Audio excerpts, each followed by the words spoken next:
accusations. She said Meghan was selfish, somebody who wasn't suitable to be a royal, and a shallow social climber. Bust-ups. And every family keeps quiet about where their skeletons are. This family hasn't. They've brought their skeletons out and they've dragged them through the streets. And an increasingly bitter feud. She owes this family respect. Just because she's suddenly a duchess doesn't mean that all of that is eroded and isn't important anymore. After the dream romance, the nightmare fallout. What's happened is a commoner has married into the royal family and it's created fireworks. I've got to say, this has probably been the biggest circus that I've ever come across. Now, with a new royal baby on the way, can Meghan and her family make up?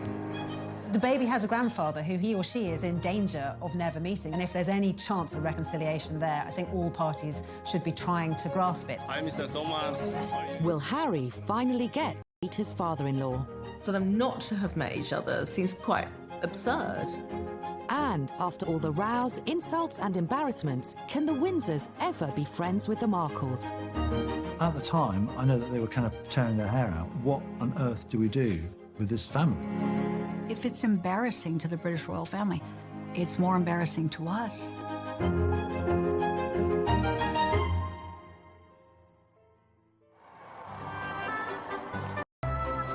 May 19th, 2018, and the world's media descend on Windsor for the UK's biggest social event of the year. The marriage of Prince Harry to American actress Meghan Markle. It attracted VIPs from around the world, A-list celebrities, and generations of royals from the Queen downwards. But among the 600 guests in the chapel, just one member of Meghan's family was present, her mother. You know, once you've gotten over the shock of seeing Oprah and the Clooneys and the Beckhams and all the star-studded guests, you then realise that actually it was pretty extraordinary that there was one solitary figure in that front pew, and that was Doria. My heart just swelled for her. I just thought, what an incredible woman you are. But I also felt very, very sad for her, and I thought it was just extraordinary that there was no other family member there. I found it just, unfathomable. Meghan herself arrived alone. She must have been nervous inside. I mean, we're all nervous, but what was incredible was how she managed to cover up those nerves, how she managed to conduct herself, hold herself. She managed to smile. She managed to look quite coy and bride-like, but I think we realised the image she was putting forward. And then halfway down, he was met by the Prince of Wales. And it was a very kind and touching gesture. It was very theatrical doing it that way.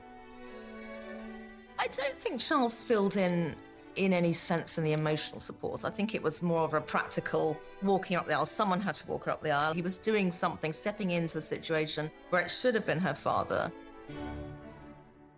Thomas Markle blamed his absence from his daughter's wedding on serious heart problems.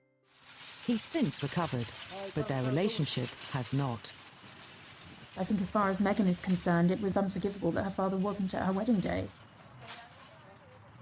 And I think that's probably why the relationship is as unhinged as it is now, because it really did drive a wedge. There's clearly a very, very deep rift there. This relationship is a bad one at the moment and obviously needs to be patched up. How's she feeling? This is a man who's ground down with hurt and who doesn't really know where to turn. All I can say is that I'm here, she knows it, and I've reached out to her, and I need her to reach back to me. It's a gaping wound in the marriage of Meghan and Harry, and it's a wound that I believe they should try and heal at some point in the very near future. I love her very much.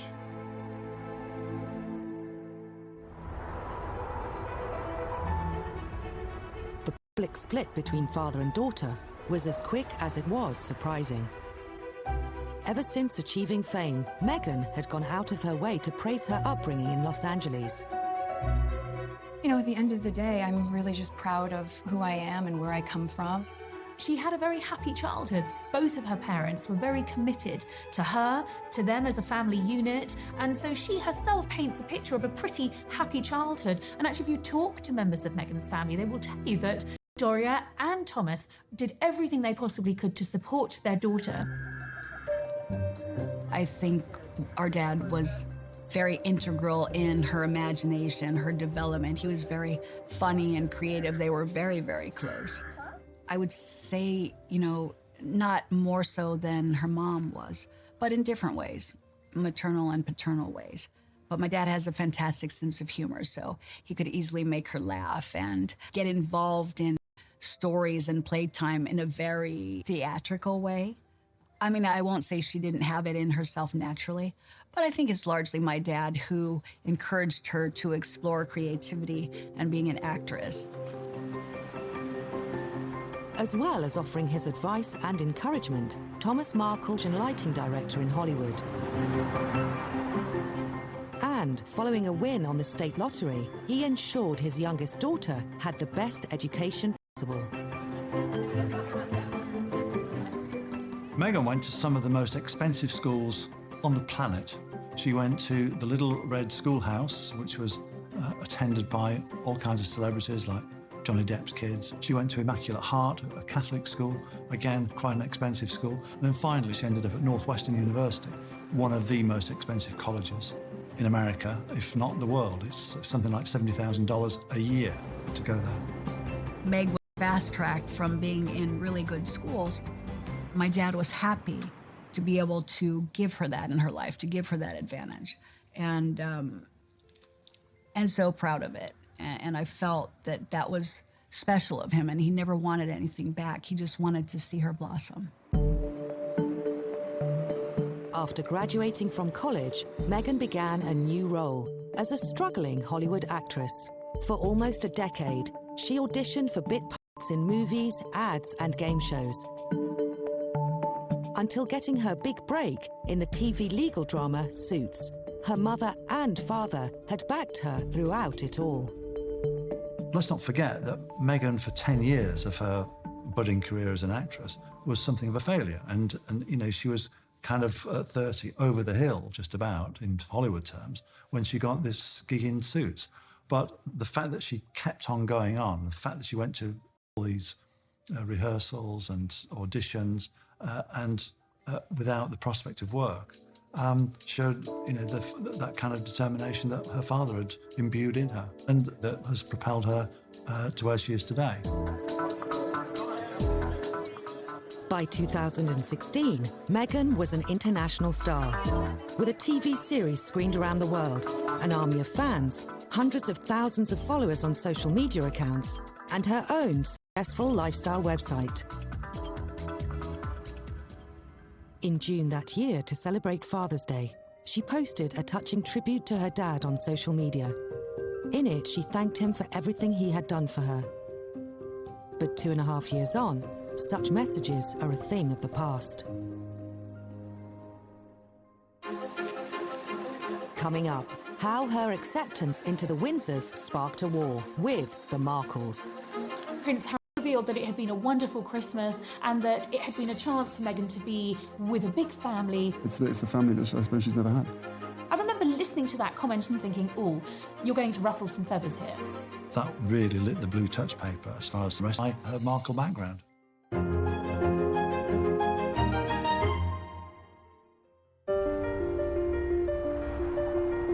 Los Angeles. When Meghan was born here in 1981, she was Tom and Doria Markle's only child. But there were others around too. Thomas Markle. He had 2 children from his previous marriage, Thomas Jr. And Yvonne, who later became known as Samantha. They lived with their mother to start with after they got divorced, and he'd moved to California. And later on, they went to live with him. And then, of course, when he got married to Doria, they became Meghan's half-brother and half-sister. And at first, they all seemed to get on very well, and they mixed very well and got on well with the neighbours. And he had all sorts of parties at home where friends would come round, and they all mixed extremely well. We were a pretty normal family. Meg was born at the hospital and brought home to our house. We did teach her how to walk. We did carry her around on our shoulders, watch her throw peas all over the kitchen and get blueberries everywhere and, you know, all of the things that babies do, and watched her grow. Although all 3 Markle children got along, there was one significant barrier. When Meghan was born, Tom Jr. was 15 and her sister Samantha 17. We were as close as we could be for our ages. But were we pals? Did we hang out? No, because I wanted her to have her friends and peer-specific interactions for her development. It wouldn't have been appropriate for the older sister to be hanging out. Her friends would have looked at her and said, could you lose the big sister? Can we just have girl time? So it was as natural as it could be, age appropriately. By the time Meghan reached adulthood, she, Samantha, Tom Jr. were living separate lives, talking to each other only occasionally, if at all. In her 40s, Samantha was diagnosed with multiple sclerosis and, following a career in broadcasting, became a mature student. The completion of her degree provided the opportunity for a reunion, a touching moment captured in this rare photo of the sisters together. The last time Meghan saw Samantha was at Samantha's graduation when she went to university. That was in 2008, so that's 10 years ago. They had sporadic telephone conversation. Tom Jr. went his own way, and by and large, the family just broke up. The Markles may have stopped functioning as a family unit, but their memories of happy, earlier days with Meghan remain strong. In 2011, they saw her achieve the acting fame she'd always craved. In 2016, they heard rumours she was dating Prince Harry. And in 2017, they watched as the two announced their engagement. It was just an amazing surprise. It was so sweet. I wasn't surprised. I thought, Meg's beautiful, she's young, she could date any musician, any actor. She wants anybody. In fact, I could barely let you finish proposing. I said, can I say yes now? She didn't even let me finish. She said, can I say yes, can I say yes now? And then there was hugs, and I had the ring in my finger, and I was like, can I give you the ring? She goes, oh, yes, the ring. So, to me, it's like, let's see where it goes, and good for her. If he's a good person, if he loves her, if this is right, let's see where it goes. At the end of that year, Meghan spent her first Christmas at Sandringham as a guest of the Queen. Days later, Harry went on national radio. Prince Harry revealed that it had been a wonderful Christmas and that it had been a chance for Meghan to be with a big family. Were there family traditions you had to explain to her? Oh, plenty. I think that's probably, I think we've got one of the biggest families that I know of, and every family is complex as well. So, no, look, she's done an absolutely amazing job, just getting in there, and it's the family that I suppose she's never had. The family that she'd never had. Now, I remember listening to that comment and thinking, oh, you're going to ruffle some feathers here. Well, that really lit the blue touch paper as far as Samantha, Tom and the rest of them were concerned, because they felt that she had a family. She was trying to ghost the Markles of her life, and they felt real resentment that here was this woman trying to deny her Markle background. The first thing I thought was, I don't think Harry's been given the full story. Something's not right. Although we weren't the classic large family together on schedule, on ceremony at every holiday, we were family. That's all we could think. And then the question was, why? Like, why would you be embarrassed about your family? Why would you need to, set the stage differently? I was starting to feel like, she's not reaching out to family. But could this have been prompted by Samantha herself? Shortly after the engagement announcement, she had made a string of disparaging comments to the media about Meghan. She referred to her sister as a social climber, she described her as narcissistic, said that she'd always wanted to marry a prince, and she had a for gingers. Well, the last two not too negative, I suppose, but, narcissistic and social climbing just doesn't paint a very positive picture. Neither did her comments about the rumoured $75,000 cost of the dress Meghan wore in her engagement photo shoot. Samantha claimed it was excessive, given Meghan's high-profile campaigns to lift children out of poverty in the developing world. Critics accused Samantha of being jealous of her younger sister's success and wealth. Money is always one of the big issues that causes family feuds. And the other, less successful brothers and sisters thinking that as their family, they should support them during hard times. Samantha always resented the fact that Meghan didn't pay back to her father the money that he'd given for her education at Northwestern, which was like $70,000 a year. And that, remember, he's been bankrupt, Doria's been bankrupt, Tom Jr.'s been bankrupt, Samantha's been bankrupt. So the finances were always an issue inside the Markle family. Nobody ever asked her for financial support. As a principal, you would think, yes, your father's getting older, your sister's in a wheelchair. You could have offered. We wouldn't ask. But I know if someone wanted something from me, I would give the shirt off my back. So maybe I assumed too much, thinking she would have the same sort of graciousness. But at that point, it wasn't even about us. Here she is on the stage, holding hands with children in countries where people are incredibly poverty-stricken and who don't have clean water. And to spend so much on a dress just felt like gross overindulgence.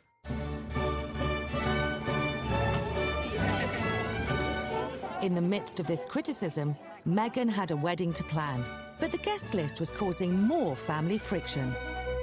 It's a problem that all families face. Who is going to be invited and who is not going to be invited? And those that are not invited nearly always feel extremely hurt and annoyed. And the person that's doing the inviting says, there's no way I'm having them at my wedding. With the wedding just weeks away, Meghan and Harry still hadn't revealed their list. By April 2018, Samantha could wait no longer. On social media, she expressed how excited she was at the prospect of being invited. It's fascinating, really. You examine that period and the run-up to the wedding, there was this period where they all felt that they were going to get an invitation and they could all go, and then the invitations didn't come out, and that is when the dam of venom really burst. I think out of tradition and respect, everybody in the family felt that they should have been included because the eyes of the world were on the family, and therefore, if you weren't invited, it must have been because of some fault of your own, or you must be awful and not worthy. So the whole family was feeling like it is a public statement. It is a public exclusion. And then we saw strangers invited. It was celebrities whom she didn't even know, and people from the public. That was a slap in the face. Just like, wow, we're not even considered in all of that. And we were still trying to rationalize, like, oh, well, let's just respect her. No, it's not about just respect her. She should just respect us. These are real people with real feelings. Was quick to respond to the very public snub by way of an open letter to Prince Harry. He claimed the upcoming wedding was the biggest mistake in royal history and even urged Prince Harry to call it off. I thought it was a bit below the belt, and I'm sure he probably regrets doing it. But at that stage, he probably thought he had nothing to lose. He wasn't going to get an invite. So again, it was a question of embarrassing Meghan. And I think that's probably the reason he did it. Although Tom Jr. soon apologised for his letter, Samantha went on the attack. As she once again took to social media, observers were divided on whether Meghan had made the right decision.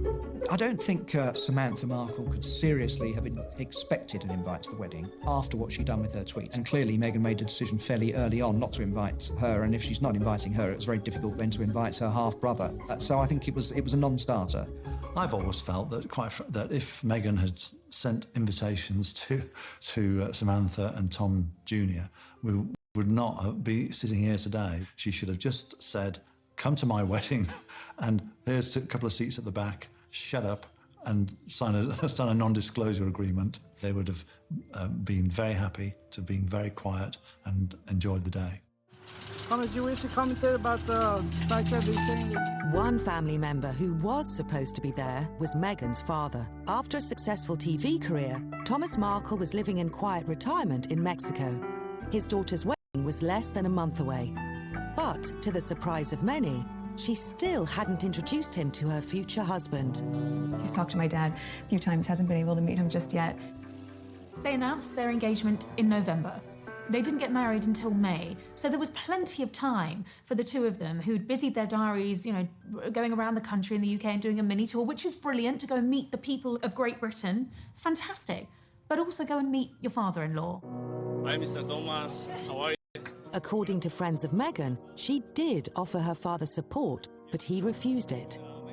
Now the media interest was growing, along with the pressure. No one from the palace had told him what to do, or even told him what to expect. He was then stalked by the paparazzi, and there were some very unflattering photographs of him in the media, looking very overweight and very untidy, carrying cartons of beer, and just looking shambolic. And he was very hurt by this. I mean, every time opened his door, there were camera crews there, and he didn't really know what to do. But then, photos of a smarter, better groomed Thomas Markle appeared in the press. They showed him apparently being measured up for a new suit, searching for news about the wedding on the internet, and reading a book about famous British landmarks. I'm just having a look at... Photographer for more than 20 years. It's just so obvious that all these pictures are set up. Nobody reads a book like that. And the book is beautifully positioned at a 90-degree angle so you can crystal clear see what it says, author's name, the whole lot. This is Mr. Markle in an internet cafe looking at Harry and his daughter on the internet. This computer is facing at an angle that way, but it's strategically turned this way because the photographer wants to get what's on the screen. And also, which is even more ridiculous on this, the photographer is actually in the internet cafe. This is Meghan Markle's dad being fitted for a tuxedo for Harry and Meghan's wedding, allegedly. If this picture wasn't set up, the photographer was very, very lucky, because that's the sort of picture that you would get when you go to a model and say, stand there for me and I'll take a picture. Full frontal, full direction, looking straight at the cameraman. It's just a comedy of errors, this setup of pictures. It soon emerged that the photos were staged. Thomas Markle had been working in league with a photo agency, which then reportedly sold them around the world for a six-figure sum. I mean, it was hugely embarrassing for everyone involved. The whole episode would have infuriated Prince Harry. He probably was sympathetic to Thomas, you know, on reflection. But for his father-in-law to be engaging with the paparazzo who he blamed for the death of his mother, who Harry detests, it was just the worst thing that Thomas Markle could have done. And, you know, the couple called Thomas afterwards. According to Thomas, he hung the phone up on Prince Harry because Prince Harry berated him and said if he hadn't spoken to the press, none of this would have happened. I think Harry said that was very stupid, wasn't it? And I think he felt a complete idiot, and he felt a fool, and he felt humiliated. And that was sort of the beginning of the end. Meghan's sister, Samantha, has since admitted organising the photo shoot. She says Thomas Markle received $1,500 for his cooperation and claims she wasn't motivated by money, but by a wish to improve her father's dishevelled media image. I would defend it to this day. I think what the mistake was perhaps that, the British royal family, or that Meghan and Harry would not have defended my father, Meg knowing that that's not how he is. They could have come out and said, don't beat up Thomas Markle. Don't do this to him. And Meg should have defended him. And because she didn't, I was fuming. This is not right. You have so much power in the position you're in. Speak up. Don't let him be run over by a train, like stand there and do nothing. So I thought, no, I'll take control of this. I'll make sure that he's photographed properly. And if the world doesn't like it, that's not my problem. I'm not going to let them destroy my dad. 48 hours later, Thomas Markle said he wouldn't be attending the wedding. He claimed to have suffered a heart attack and was unfit to travel. The royals only found out when it appeared on the American celebrity website, TMZ. It was like a bomb dropping. That was not the way it should have been happening at all. So I think, you know, the palace lost their grasp on the narrative. Yeah, there's no doubt that the palace, Kensington Palace, completely lost control of the situation. That's the one thing they don't like. And Prince Harry is a bit of a control freak himself, and he would have hated the fact that they did lose control, and he lost control as well. As Kensington Palace called on the media to show respect and understanding to Meghan's father, the couple were once again criticised for not visiting him. I definitely think they should have gone to see him promptly. Could they have postponed the wedding? Maybe not, but I would think that after the wedding that Meghan and Harry would have gone to the hospital at a minimal and then taken him to Buckingham Palace after he recovered. But, you know, she didn't show up. Those close to Meghan have since said that she and Harry tried to bring her father to London for the wedding, even after the staged photos were published. Once she heard about the heart attack, they say she called and texted him constantly, but he failed to respond. Thomas Markle's absence meant there would be just one member of Meghan's family at St George's Chapel, Windsor, for her fairy tale marriage to a British prince. Next, once the wedding was out of the way, how this speech reopened the family wounds. My earnings from a job on campus went directly towards my tuition. I saw that, and the first thing I thought was, oh God, what did she just say?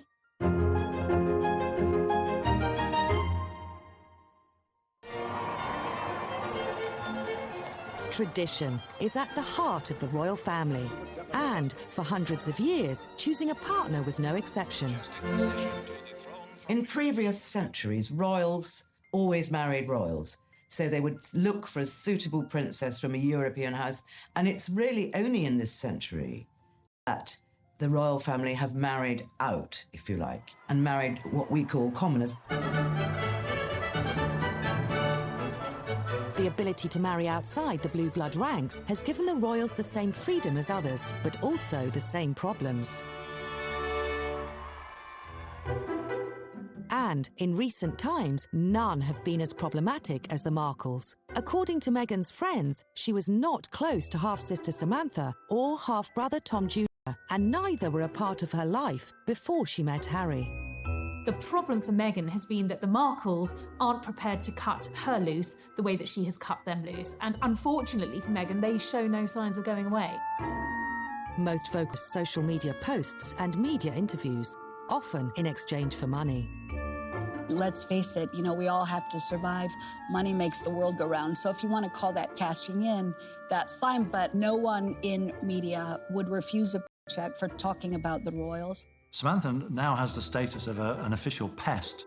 From the word go, she's been very critical of Meghan. Meghan's half-brother Tom Jr. has also given a string of interviews, but not all his media appearances have been by choice. Tom Markle Jr., he's a bit of a lost soul, to be honest with you. He's been married before to Tracy Dooley. He's got 2 children, but he doesn't have contact with his sons, certainly doesn't have contact with Tracy, and is in a fairly tumultuous relationship with a girl called Darlene. Tom's problem is that he lives in Grants Pass, Oregon, which is a small town, and he goes to the local bars and drinks 1 beer too many. And I think he's ended up in county jail a couple of times. There have been all kinds of fights, usually when drink has been taken. It is not the behaviour that you would expect of someone who is related now to the Queen. While some family members have struggled with the media spotlight, others have tried to turn it to their advantage. They include Meghan's nephew Tyler, son of Tom Jr. He runs a marijuana farm out in America. He's cashing in on it in any way he can. My name is Tyler Dooley. Back in the States, I live on a farm. I cultivate marijuana. His product is called the Markle Sparkle. The family are cashing in both on their notoriety and becoming more notorious. Despite the absence of an invitation to the royal wedding, Tyler still made his way to London for the big day. Other family members, including mum Tracy Dooley and his brother, also made the transatlantic trip. That must have been really embarrassing. It just turned the whole thing into a farce. I've got to say, this is probably the biggest circus that I've ever come across. They didn't manage to spoil or infringe on Meghan and Harry's day, but, there were salacious headlines nonetheless involving Tyler rocking up at a nightclub and not being allowed in because he was carrying a knife. Again, these sort of negative headlines that just seem to be part of the Markle debacle and just will not leave Meghan alone. You couldn't make it up. For Meghan's sister, media coverage of the impromptu visit by a few relatives led to the entire family being tarred unfairly. They were fringe family members taking advantage of a situation. They had never interacted in any of our family events or come to holidays or Thanksgiving or gone to Doria's house or her mom's house. They weren't part of the family. So, it's all of a sudden there's this, we're close. We're not. We've never been. Despite the controversy that surrounded her big day, Meghan managed to put the stresses behind her. At one point, the whole wedding was becoming in danger of being the Markle show, a kind of a great, grotesque pantomime, where this family just made fools of themselves and made fools of the royal family, and especially made a fool of Meghan. And yet, all that kind of evaporated the moment you saw Meghan make her way on her own in St George's Chapel. It was all relevant to what we'd all invested in, the union of a prince with a young woman from nowhere who was going to become a duchess.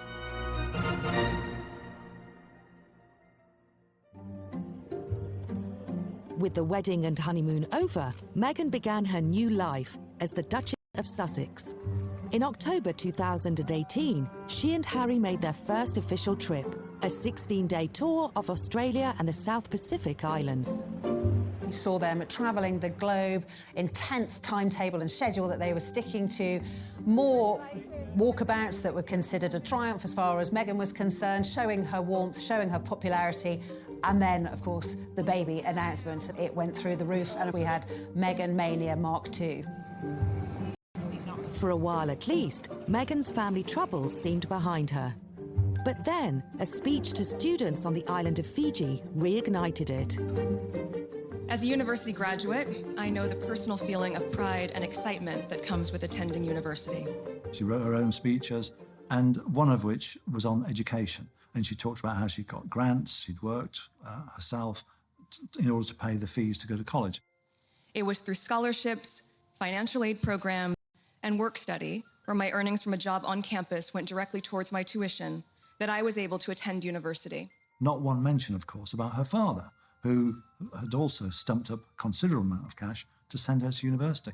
And without question, it was worth every effort. I saw that, and the first thing I thought was, oh my God, what did she just say? Samantha gave Meghan it with all barrels when it came to the fact that her father was not mentioned in this speech.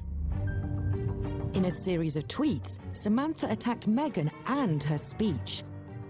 She said any money she earned during college would have been for parties and shoes rather than tuition.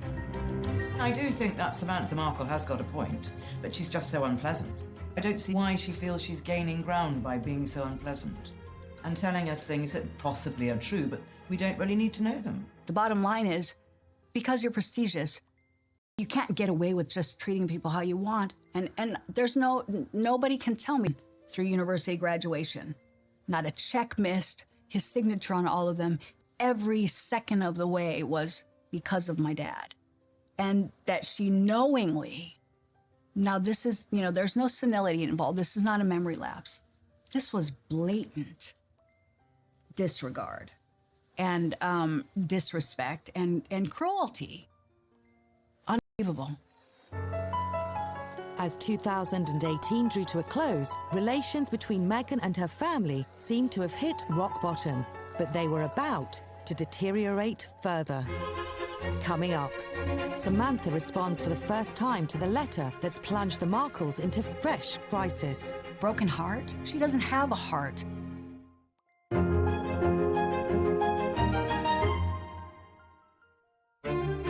Ever since Meghan's engagement, there's been no let-up in the feud that's engulfed her own family. Along with the attacks from her half-sister and brother, her father has given a series of damaging interviews. He was quite scathing about the royal family. He said they were like the Stepford Wives. He said they were like a cult. And he said they were a bit like a Monty Python sketch. And he said that the Queen would meet Donald Trump and yet Harry wouldn't meet him. So he clearly was getting quite hurt. And he is deeply hurt. And those sort of comments, of course, come from the heart. But they're not going to help the relationship. Thomas Markle later apologised for his comments and went on TV with an emotional appeal to his daughter. What is your message to her and to Prince Harry, if they're watching? Well, I love you very much. You're my daughter, and I'd really like to hear from you. I just keep asking to respond back to me, and I haven't got any response back. But, as a group of Meghan's friends claimed in February 2019, she had responded in a letter she sent 6 months earlier. We saw revealing private correspondence between Meghan and her father. She had written to him a letter saying, please, can we move on? Can you stop victimising me? And, stop going to the press and so on, which, of course, we know he's got form for doing. Thomas Markle has since gone to the press again, this time to reveal extracts of the 5-page letter. In it, Meghan said she did support him financially. She also accused him of exploiting her relationship with Harry and of fabricating stories. He branded the letter as hateful. That letter was strategic. It was so elegantly written and contrived. She was basically saying that, my dad had been a liar, that I was a liar. Meghan claimed that Thomas hadn't reached out to her in any way since the wedding. He has text messages on his phone galore. she was not contacting him. So it doesn't matter what her letter says. Meghan criticised Thomas for reading the tabloid stories about her and believing what she branded as lies. She claimed many of these lies were manufactured by Samantha, who she said she barely knows.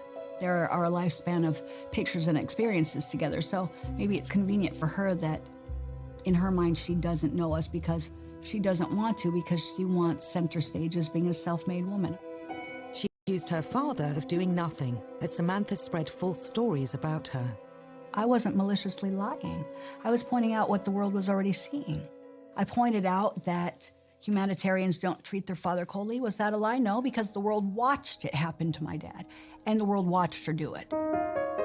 Meghan's friends dispute this, saying she personifies elegance, grace, and philanthropy. She claimed her father's behavior had left her with a broken heart. She doesn't have a heart, or she would have been doing everything she could to make him comfortable and reciprocate and be loving and gracious and make sure he's comfortable in his old age. So broken heart? No, his heart's broken. She can't turn herself into the victim here. When contacted about the content of this program and the statements made by Samantha Markle, Kensington Palace declined to provide a comment. The continuing feud within Meghan's family is potentially damaging to her new one. Along with the other members of the so-called Fab Four, she's come to represent the modern face of the royals. They have an image to protect, an image guarded by one woman in particular. The Queen has seen her own fair share of scandals within her own family. So the whole situation with the Markles is not going to have her sort of turning away in disgust. But it's not the image the royal family want to have. And she realises that it does have the potential to negatively impact on the couple. And what's not to say that Thomas won't turn up at an official engagement? If that's the only way he feels he's going to be able to get through to his daughter, if he's well enough to do it, it's something he might well consider doing. You know, and that's when it's going to cause potential embarrassment for the royal family. And the Queen will not want any more embarrassment when it comes to the Markles. With all due respect, you know, I can't say how she sees things or whether or not she feels she should intervene, but she certainly is the matriarch of Great Britain and of the British royal family. She might want Harry to handle this on his own, being the man, and he should. Because if it's embarrassing to the British royal family, it's more embarrassing to us. If the Queen can't bring peace to the warring Markles, the arrival of Meghan and Harry's first child just might. When a family has a new baby, you want your baby to know their grandparents. So even if you are a stranger, you don't get on with your parents, that is the moment when you know that grandparent-grandchild relationship ought to be given a chance to thrive. Prince Charles has developed a close bond with his 3 grandchildren. With the 4th due in April, it'll be Meghan's decision whether to allow another grandfather into his or her life. The baby has a grandfather who he or she is in danger of never meeting. And if there's any chance of reconciliation there, I think all parties should be trying to grasp it. While family feuds are nothing new, none have been as public as this one. With the eyes of the world on her and her family, will Meghan ever be able to mend her relationship with her father? If she doesn't reach out to her father when she's had her baby, that relationship will never be repaired, will never resume. Under a sensible scenario, Meghan would have her first child, and at some point her father would come and see the baby, see Meghan, and for the first time meet Harry, and then go on his merry way back to Mexico. That's the sensible solution, but as we've discussed, there's nothing sensible about the House of Markle when it meets the House of Windsor.